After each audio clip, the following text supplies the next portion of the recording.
Talbot's with and speak as if in morning business at such time I may consume. Without objection. And I'd also ask unanimous consent to use an oversized poster. Without objection.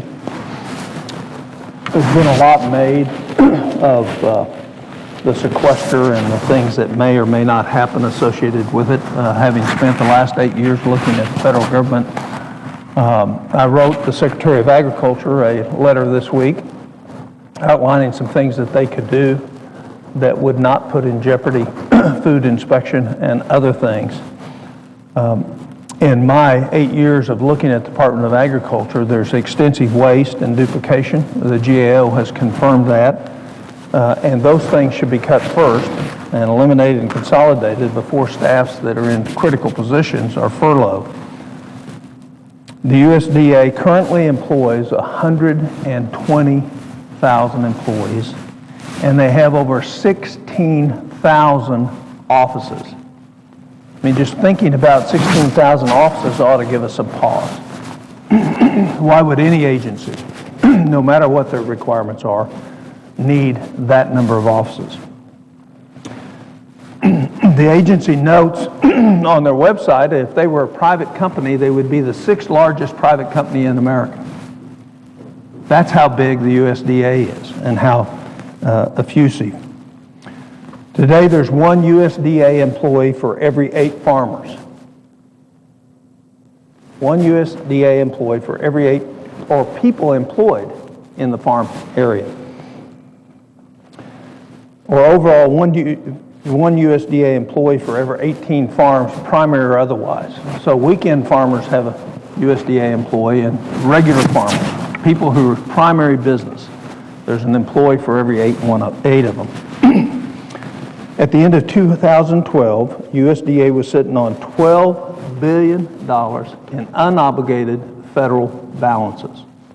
In other words, that's money that's sitting in an account that hadn't been obligated to any purpose, sitting there waiting to be spent, that we borrowed money, $12 billion, that they have not obligated that money for. One of the things that my staff discovered is the USDA has upcoming conferences in terms of food tasting and wine tasting on the West Coast.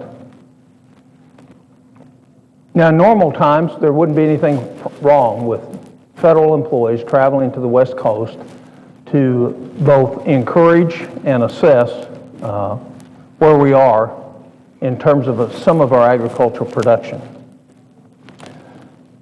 But I would think that maybe this is one of the things that the U.S. Department of Agriculture ought to cancel, given where we are and the threat that's been put out there in terms of food safety that has been announced in terms of layoffs or time off for Agricultural Department employees. 2 USDA agencies, the Rural Development and Agricultural Marketing Service, are sponsoring the 26th Annual California Small Farm Conference next week. In addition to speakers from USDA agency, the gathering will feature field trips and tasting receptions. The tasting reception, according to their website, is the most well-attended networking event of the conference and showcases the regional bounty for local farms, chefs, wineries, breweries, bakeries, and other food purveyors. And special guest chefs will turn donated local agricultural products into tasty dishes to sample with exceptional wines provided. There's nothing wrong with that in normal times.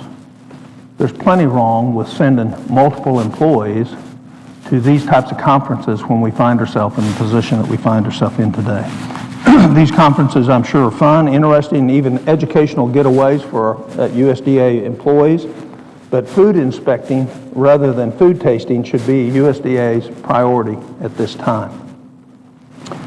So, and not just to pick on them, but the thing is Americans aren't aware of how expansive and duplicative many of the programs we have. In the domestic food assistance programs,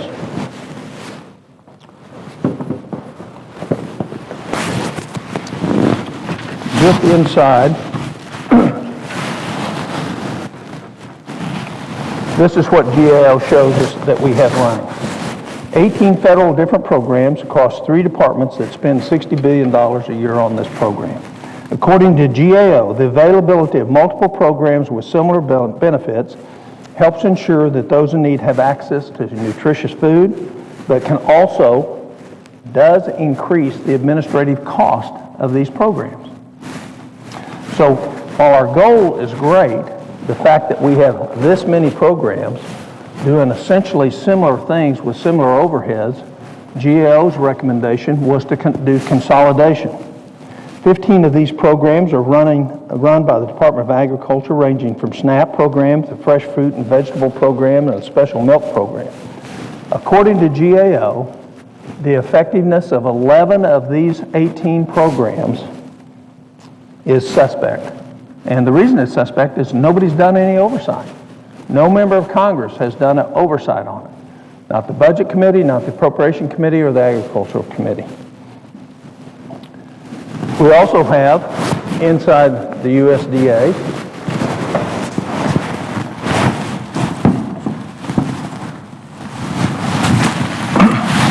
research and education activities.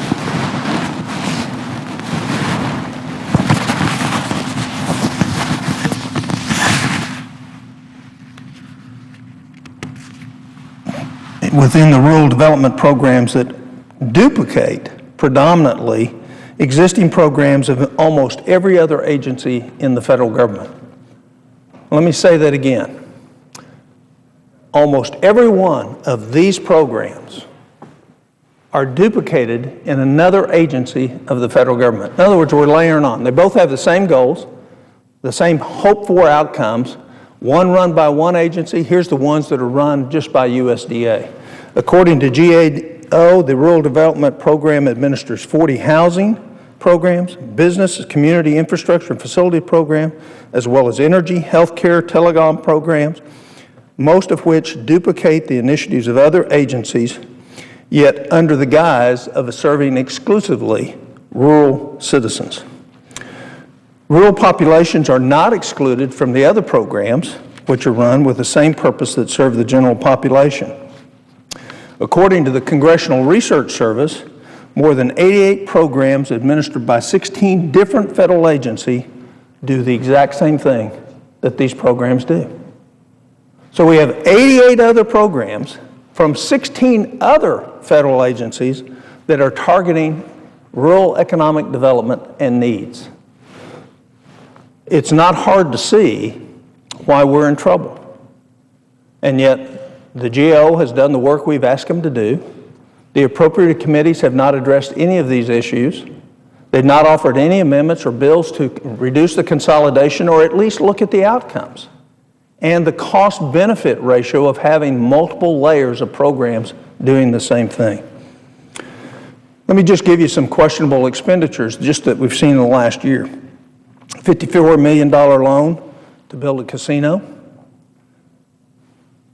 $1.6 million in loans for a asbestos removal company.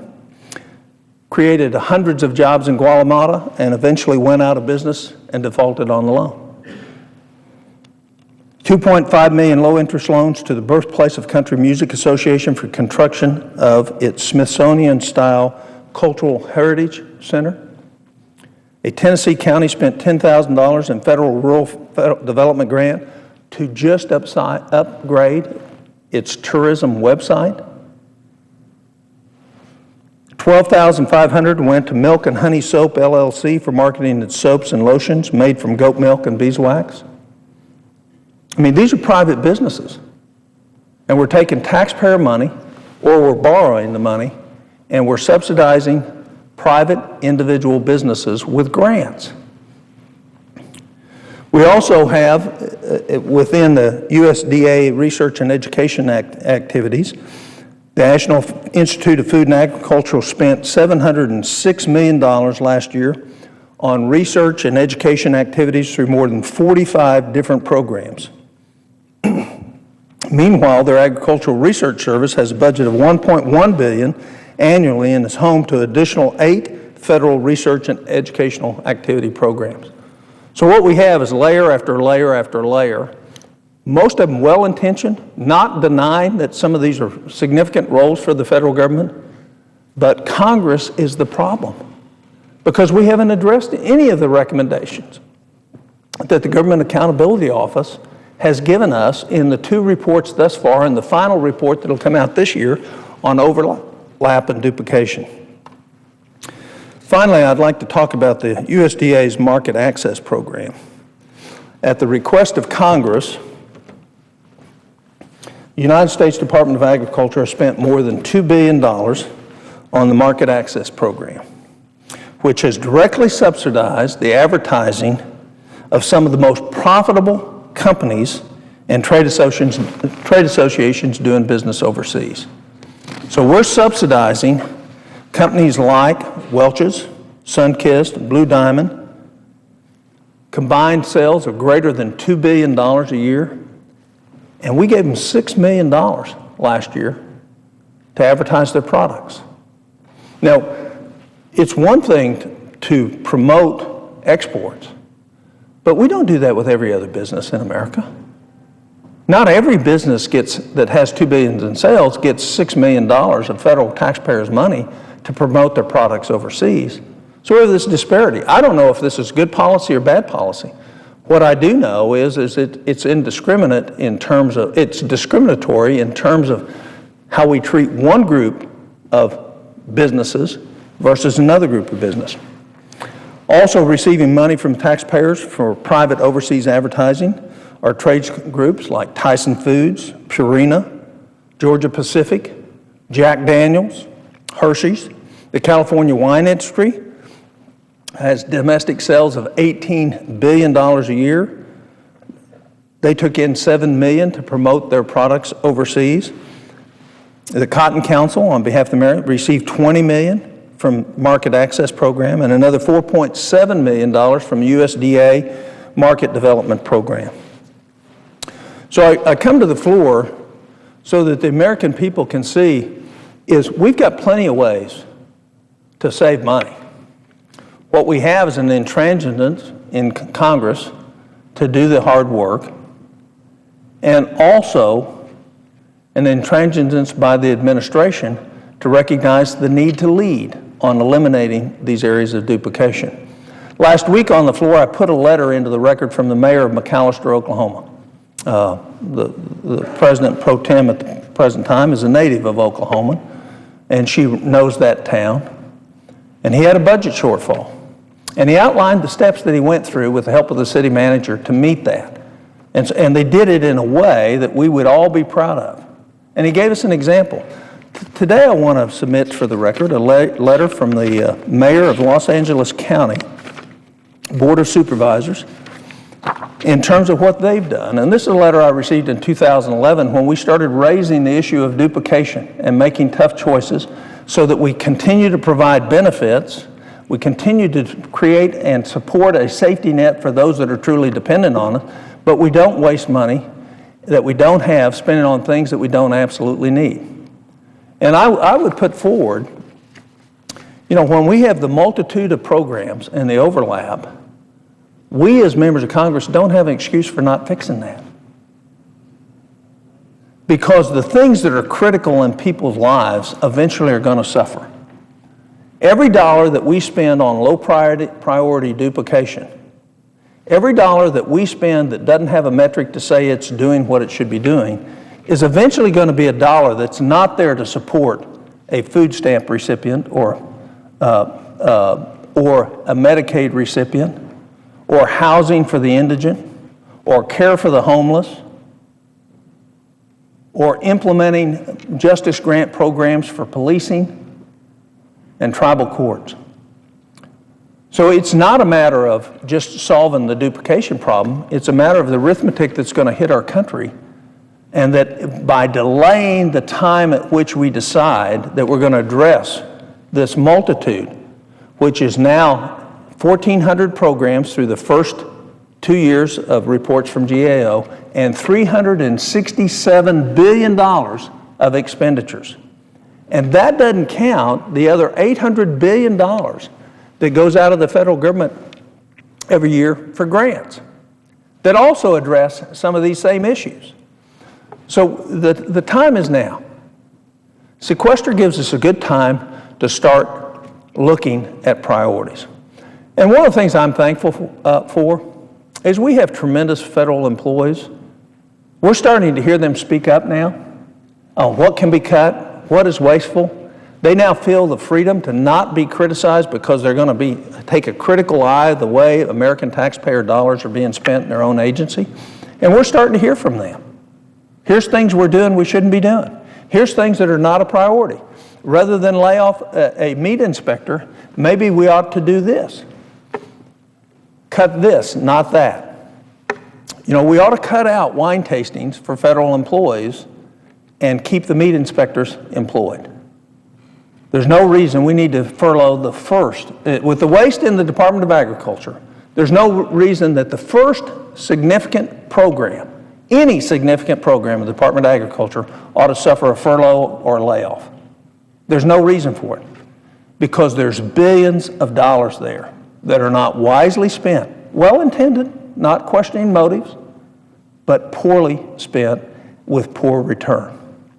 And when you have two programs doing the same thing, let me describe for you what happens on the beneficiary end of that. People don't know which is where there's a need. You get across what the requirement is in one program is a different requirement in another program. In terms of duplicated grants, what we have is people who apply for a grant and get it from one arm of the Department of Agriculture, then go over here and make the same application from another arm of agriculture, get the same grant, and then go to one of the other agencies that are doing the same thing and get another grant for the same thing. All of them not knowing that each have given a grant for the same purpose.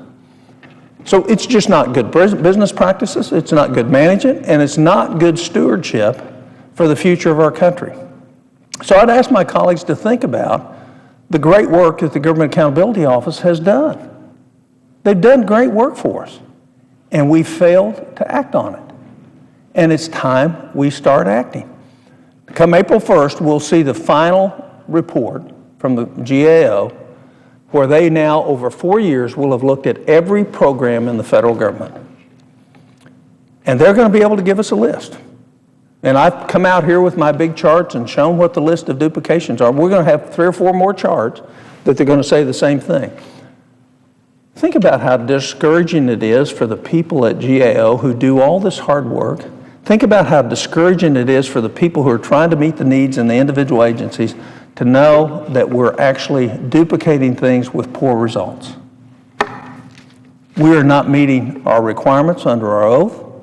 We're not meeting the moral requirements to be prudent with American taxpayers' money. And in the long run, the people that will suffer for it will be the very people that we intend to help. Because if, in fact, we don't do these things, and we don't respond in a way that creates a positive vision for our country in terms of growth again, and a positive vision in terms of responsible behavior by Congress, ultimately the arithmetic swallows us up.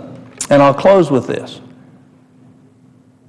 If you take today's budget, when the Federal Reserve starts unwinding the quantitative easing they've done, these very low, artificially low interest rates, or if something would happen where the world economy would look at us and say, we don't think you're deserving of your AAA minus rating, the difference in interest cost historically is about 3 to 4%. And let's take a conservative estimate. Let's say it's 3. Our historical average is 5.83%, what we borrow money at historically over the last 50 years. And we're borrowing at under 2% right now. 3% times $17 trillion, is $510 billion a year.